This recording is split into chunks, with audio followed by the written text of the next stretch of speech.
Shalom, first and foremost, let me give all praises and glory and honor to Yahweh, Bahashem, Yahweh Shai, Bahashem, Wakakadash, and the Heavenly Father, true name is Yahweh, and His only begotten Son, Bahashem, in the name of Hamashiach, Yahweh Shai. Those are the true names in ancient Paleo Hebrew, the Ashtahu tongue, and I say Barakatham to the elders and apostles, Akim, Akwaf, and I say Shalom, and Salakia. And this is a sit-down lesson, news updates of the World War III, news updates of July the 13th, 2026 on this Monday night. And as we see, the tensions are heating back up between Iran and the United States over there in the Strait of Hormuz. Now you got the United States have a deadline, I think tomorrow at 4 p.m. that they're gonna hit Iran with 20% a fee and a potential to block up the Strait of Hormuz once again, which they previously did before. And then, because you still have Iran been targeting oil tanker ships that the United States been accusing Iran of over there in the Strait of Hormuz, because Iran is assisting constantly, consistently, multiple times, been mentioned that they was going to continue to control the Strait of Hormuz and manage it as well too. Now you got the United States said they want to continue to control the Strait of Hormuz as well too, and the free navigation of the oil tankers set up through the Strait of Hormuz.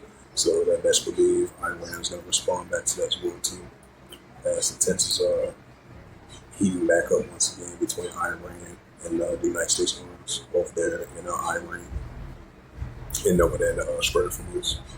It says Trump tells Congress that Iran war is back on media reports. Yeah, this is another sign of wars and rumors of wars. It says Trump tells Congress that Iran war is back on media reports. The new announcement gives the administration another 60 days before it needs a congressional approval, the White House reportedly argued. This is published on July 13, 2026, and reads, it says the U.S. President Donald Trump has formally told Congress that Washington once again is at war with Iran. The Political and the New York Times reported on Monday. It says the U.S. House Representatives previously attempted to limit Trump's war powers, arguing that the lack of congressional approval for the February 28th of U.S. Israeli attack on Iran under the President Powers Resolution of 1973. It says that the president must withdraw American forces after 60 days unless Congress authorized the war. It says in a later date, Friday, obtained by the outlets, Trump reportedly argued that the renewed U.S. strikes on the Islamic Republic represents his responsibility to protect Americans and the U.S. of the United States interests, both at home and abroad.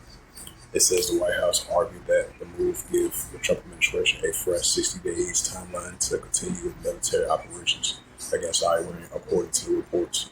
In May, Trump notified Congress that the initial conflict, dubbed Operation Epic Fury, has been terminated after a ceasefire between the U.S. and Iran on reached on April 7th. However, Emeritus and the memorandum of the understanding was signed by U.S. and Iran on June 17th collapsed after strikes resumed last week, and both sides accused each other of breaking the agreement. On Monday, Trump claims that Washington is taking over the Strait of Hormuz, is the key energy supply bottleneck that has served as a point of contention since the U.S. and Israel launched the conflict. U.S. will control the waterways and charge ships 20% on all cargo ships, the president said on a true social media. Washington will also reinstate the blockage of Iranian ports and bar passes vessels belonging to Iran or its customers, he added.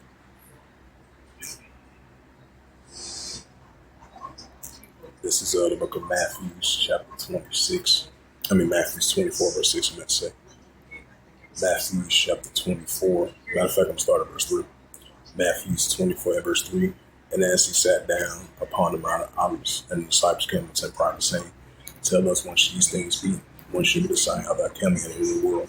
And Yahweh shall reply back to the disciples, which is Paul, Peter, John, James, and Andrew. It says, and Yahushua answered and say unto them, take heed that no man see you. Matthew 24. Matter of fact, I'm gonna go down to verse Matthew 24 and verse 6. And ye shall hear of wars and rumors of wars. See that you be not troubled, for all these things must first come to pass, but then it's not yet.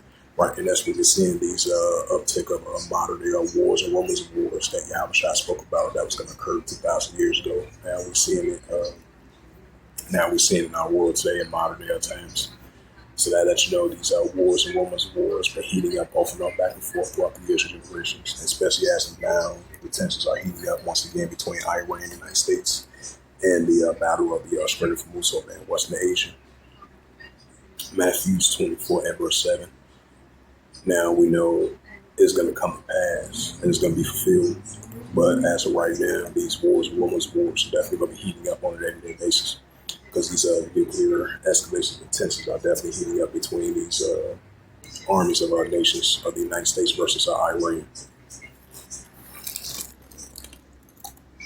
This is Matthew chapter 24, verse 7. For nation shall rise against nation, and kingdom against kingdom, which goes to Ethnos. There shall be famines and pestilence and earthquakes in diverse places.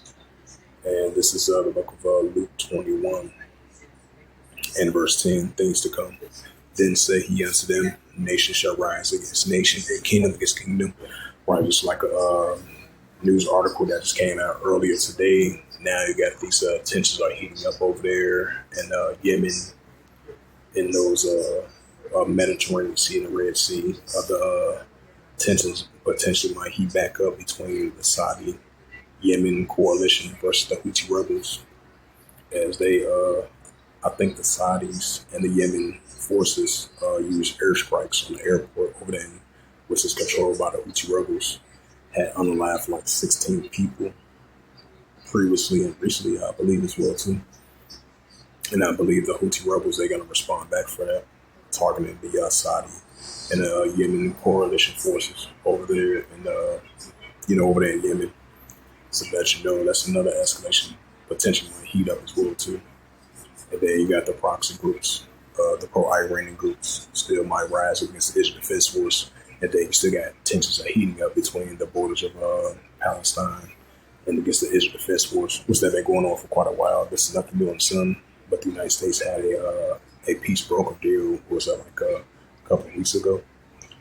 But ever since then, the Israel Defense Force has been using airstrikes over that area, and that's supposed to be a U.S. broker deal. They've been working the ceasefire, but they trying to blame everything on the Israel Defense Force. I mean, they trying to blame everything on the pro-Iranian groups, but they doing the same thing as well too. That's what you call unrighteous decrees, like it says in the book of Isaiah 10, verse 1 to verse 2. So that's another sign of wars and rumors of wars still heating up. And then you still got the Russia-Ukraine situation that's still heating up as well too. And then you still got tensions heating up over there in Myanmar. Tensions are heating up over there in Congo, over there in Sudan and South Sudan. You still got tension between the borders of Pakistan and Afghanistan that's still heating up. And then you got the European Union and NATO versus Belarus and Russia. And then you got the Russian-Ukraine situation that's still heating up as well too. So these are signs of wars and rumors of wars, nation against nation, kingdom against kingdom. That's going to lead up to the Third World War. This is Luke 21, verse 10. Then said he unto them, nation shall rise against nation and kingdom against kingdom. Right, and that's what we're seeing. And this is the prophet Joel, chapter 3, verse 9. It says, proclaim ye this among the Gentiles, prepare war, right? The Gentiles, the armies of other nations. Proclaim ye this among the Gentiles, prepare war. Wake up the mighty men. Let all the men of war draw near them come up, right? So let all the men of war draw near them come up. And that's what we're seeing as Heavenly Father continue to put that warlike mindset of these armies and nations, as the prophet Joel has mentioned. This is Joel chapter 3, verse 10. Beat your plows, says, and the swords and plumbing us, cut the spirits, let the weak stand strong. As Donald Trump says, the war is back on for Iran. And then yesterday you had the Iranian Revolutionary Guard Corps. They were saying that if the United States continue to do their illegal aggressions against them, they're going to respond back harshly as well too. Just like Trump says, he's going to respond to the Iranians harshly with heavy airstrikes and missile strikes and drone strikes. And Iran said they're going to do the same thing as well too. So that's an example of like the week Sam strong, which that's something will continue to increase. And this is the book of Revelations, now in verse 12. It says, the one will pass, and behold, there come two worlds hereafter. Right, so the one will pass, and there come two worlds hereafter. And this is Revelations 11, verse 14. The second will pass, behold, the third will come quickly. Right, so the second will pass, behold, the third will come quickly. So with that, this was just a quick sit-down lesson of this news updates of the World War III news updates as of July the 13th, 2026 on this Monday night. So hopefully this was edifying. And with that, I'd like to give all praises and glory and honor to Yahweh Bashem, Yahweh Shai Bahashem, Wakakadash, and the Heavenly Father, true name is Yahweh, and the Son of the Son Bahashem, in the name of Hamashiach Kabashai. Those are the true names in the ancient Paleo Hebrew, Rosh Bashtul tongue. And I say Barakathon to the elders and apostles, Akim Akbar, to next time I say Kor Nashalala, and the Ball, Shalom.